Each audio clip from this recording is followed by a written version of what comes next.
The last time we opened a scroll from the Supernatural archives, it revealed more than I expected. To those who walked that corridor with me, thank you. Today we will open another scroll that leads us deeper into the darkness, where few dare to look. In the Supernatural universe, the natural order demands balance in all things. Chuck, light being creation. Amara, darkness, nothing destruction. Together, they form a duality so fundamental that reality itself hinges on their existence. Even the eternal clash between hunters and monsters echoes this cosmic symmetry. But if balance is truly everything, why does the empty seem to be outside of it? Why does a place beyond life and death, beyond existence and reality itself, need a ruler? Welcome back to the Asterion Labyrinth. Today we're diving into an unvoiced question within supernatural lore. What is the shadow? To understand the shadow, we must first grasp the nature of the empty itself, its origin, its purpose, and the role it plays in the grand cosmic order. Before there was Chuck and Amara, before death began reaping souls across the universe, there was only the void, known as the empty. We see it referenced in numerous myths and stories from various cultures. It is chaos from Greek mythology, Ganindagat from the Norse, the darkness in Genesis. But what actually is the empty in terms of supernatural? It is a vast expanse of nothingness that encompasses the entirety of the supernatural multiverse. Beyond creation, there will only ever be more ever-stretching darkness. And it is here that angels and demons sleep for eternity, but not in peace. Instead, they are tormented by their greatest regrets. Though not implied, it could be surmised that all angels and demons from every universe in supernatural are sent there, and possibly even gods that Chuck had created, which would make sense for creatures that are immortal and closer to Chuck and Amara than any other beings. It is said to be a place where God has no sway, or anyone, no deals, or even outside influence. A perfect closed system that cannot be interfered with. But that is not true,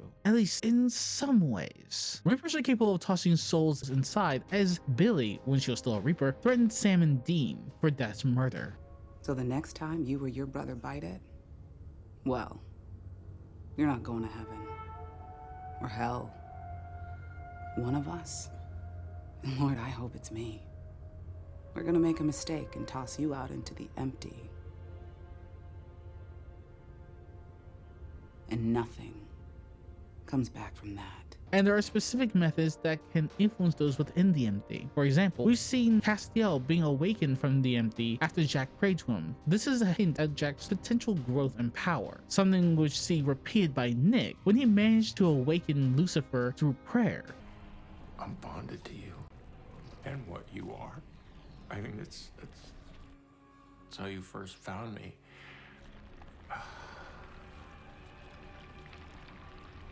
I don't know who I am if I'm not you. No consequences, no pain, no sorrow. I want that back. I want it back. I don't want to feel now what I didn't feel then. Where are you? Where are you? Help me.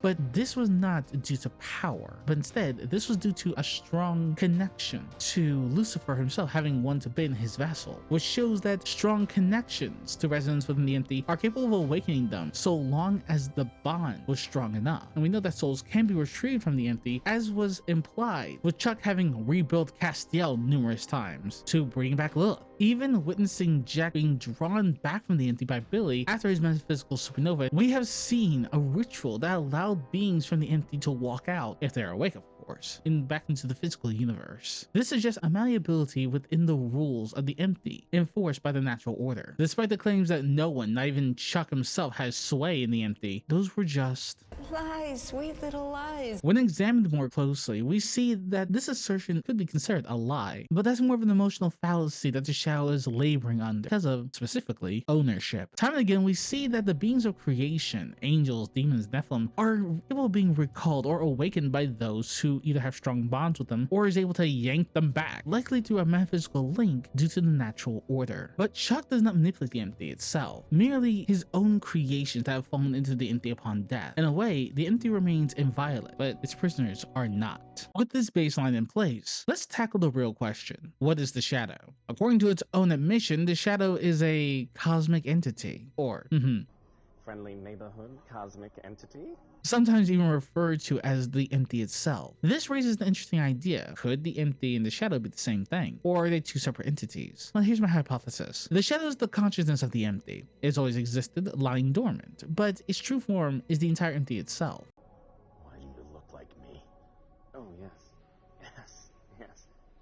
Well, I show up in my real form, and you freak out, rip out your own eyes, etc. That would be embarrassing, wouldn't it? It would explain why angels and demons must sleep when there. The shadow is the consciousness of non-existence. And when you think of it, what the shadow says about its true form driving angels and demons insane makes sense. The empty is a state of pure darkness with no interaction, no perceivable way of escape. Imagine walking through that place, going on for eternity. One would think angels and demons would be able to handle it. Their minds are not as fragile as mortals, but then you gotta look back at the circumstances. Demons are basically just human souls, twisted and corrupted to become that way. Their minds have become somewhat desensitized to pain and suffering, yet they can still feel it. It still has a strong influence and effect upon them. And angels, well, we don't know how they were made, but if Jack's creation of a small group of angels is any indication, they can be formed from the righteous humans imbued with holy power. This would mean wandering through such an expanse for millennia, for eons, with just yourself, the darkness, and nothing else to do with the wander. It would be a mind-numbing experience, especially for those beings who are accustomed to existence, to light, to creation, the very essence of what Chuck embodies. The realms of heaven, hell, earth, along with every other universe, every dimension, are direct opposites to the empty. I'm taking him, and where I'm taking you is worse than hell. Because at least hell is something. And so it'd be alien. Even if it took an eternity, eventually minds would snap. This brings us to a major point: Chuck's desire to create. As brought up earlier, if beings that are accustomed to existence would find the empty unbearable, what does that mean for the primordial entities? For Chuck, Amara, death. I suspect that Amara would be fine with it, to be entirely honest. In the beginning, all she wanted was her brother, to be with him. They only need each other. Death, for all we know, didn't even start appearing until after Chuck's first worlds were created in the empty, when life first began. And as a result, death was brought into existence as the counterforce for that. Which would explain why Death was aware of Amara as the darkness, as a horribly destructive amoral force, yet at the same time, Amara knew nothing of Death. I'd imagine that Death would have just found the natural state of things, unbothered by the endless expanse, and a perfect place to hide, while Amara was just rampaging across Chuck's worlds. But then we come to Chuck. Oh, and I think you would have a much bigger problem when it came to the empty. As previously established, Chuck is the embodiment of light, creation, and being. So the empty is as true an antithesis as there could ever be. Beyond Amara's destruction, beyond Death's reaping, you could imagine that would be a hellish nightmare for him, likely driving to the very core of his being. The world needed to be born, and you wouldn't let me. Would that even be true? Or could it have been something else? Creation might have been Chuck's way of escaping the crushing loneliness and isolation of the empty. Why did you create life? I was lonely.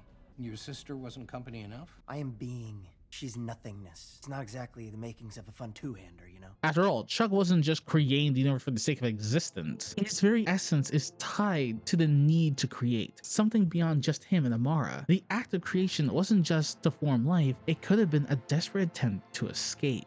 This would lead to the war against the darkness, and that would also make this war likely not being solely about the birth of the world. It was driven by his impulse to create, as much as it was to flee the empty. Well, I will be entirely honest, there's no hard evidence to support this claim. It is a thought-provoking direction to take this. Perhaps discuss about this later and go further in depth. But for now, returning to the main topic. As this question becomes further complex when you think about why the shadow would even allow creation to happen. If such a relatively small metaphysical explosion like Jack's had managed to anger the shadow so completely, why wouldn't the war against the darkness send the shadow on a murderous rampage? Well, to be entirely honest, we don't know. But we do get hints that maybe the shadow seems to respect or even follow the natural order, just like all things. Baby, you can't just traipse in and out of here. It upsets the order of things. The war between Chuck and and Amara would have been incredibly loud, bright, and destructive. It would have created metaphysical waves of energy being sent throughout the empty. But despite the chaos, the shadow likely stayed dormant during this event, or perhaps it was even born from the disturbance yet chose not to act. Why? Perhaps because of the natural order. Chuck and Amara's conflict was the very definition of creation and destruction, possibly a necessary clash. But I doubt the shadow was indifferent, and I wouldn't have been surprised if it resented the entire event. After all, we saw how the shadow reacted to Jack's metaphysical supernova. It wasn't pleased with the eruption of light and noise. It made the shadow angry enough that it wanted to torture Jack, unlike anything hell would have been able to muster. And we know some event must have occurred after Amara's defeat, because the entirety of creation is warred against the shadow, being the only thing that keeps it from bashing its way into the multiverse, warding that Billy would use in order to keep her domain safe from the shadow's influence, knowing that if it got in, she was utterly done for after it realized that she had tricked it. Perhaps the shadow had attempted to destroy or undo what Chuck had done, an act of rebellion against the noise, the light, the existence, but the shadow could do nothing but contain the universe within the empty, as those wards kept it at bay, save of course for deals with the shadow. And one other reason. Now let's address another aspect of this whole question that has only come up briefly. Why does the shadow believe that angels and demons belong to it? The good souls here, the bad souls there. Angels are mine. Why does it claim ownership over them? Why do angels and demons die and go to the empty? Well, I think the answer lies in the nature of their existence. In Supernatural, when immortals die, they don't just vanish into non-existence. Instead, they go to the empty. This is where angels, demons, and we can surmise that gods go when they die. The empty isn't an afterlife. It's a place where they sleep isolated in eternal torment. Why do they call this place the empty? This place is full. It's full of sorrow and despair playing over and over again, of angels and demons dreaming about the regrets.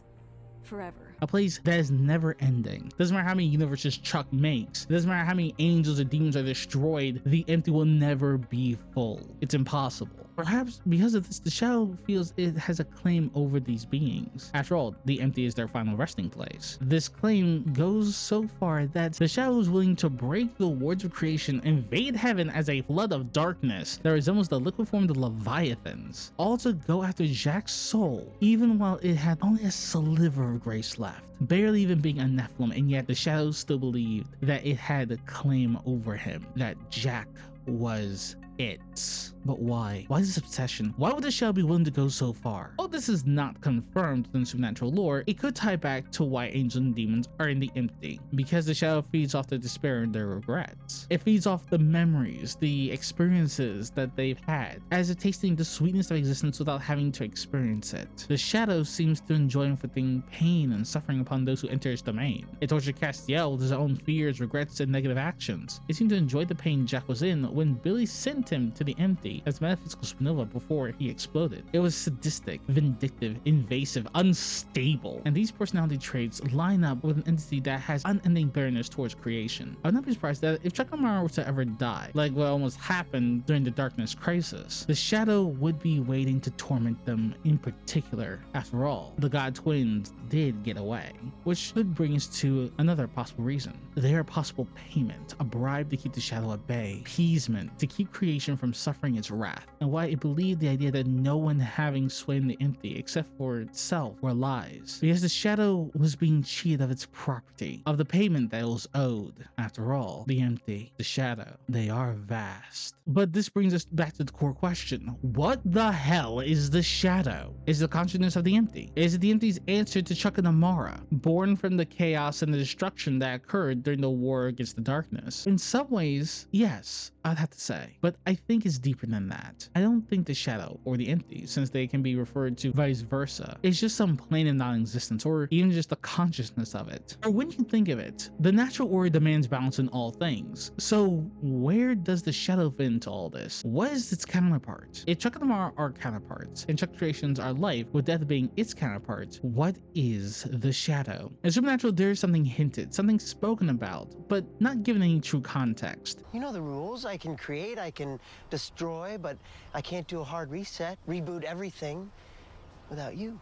Chuck and Amara were once a singular entity. We shall call this new entity Unity, a force of primordial creation and destruction, whose split caused the Big Bang and brought about the first instances of creation within the empty, dividing light and darkness, being and nothingness, the two separate individuals. But where does the shadow come into the equation? Well, if we follow the logic of supernatural and the natural order, there must always be an equal and opposite to everything. So if the unity is this combined power of being and nothingness, then it could be surmised that it was a singularity of such immense power that in order to balance the scale, something of equal strength must be formed, and thus we have the empty. Where the unity is concentrated, the empty is vast. Where the unity would be sound of mind and focus, the shadow would be erratic, impulsive, maddening, which is why it survived what Chuck and Amara could not. Why the shadow is not as powerful as them, because in essence the shadow is spread out, while Chuck and Amara, like the unity and like every other being in creation, are concentrated. The shadow is not just some cosmic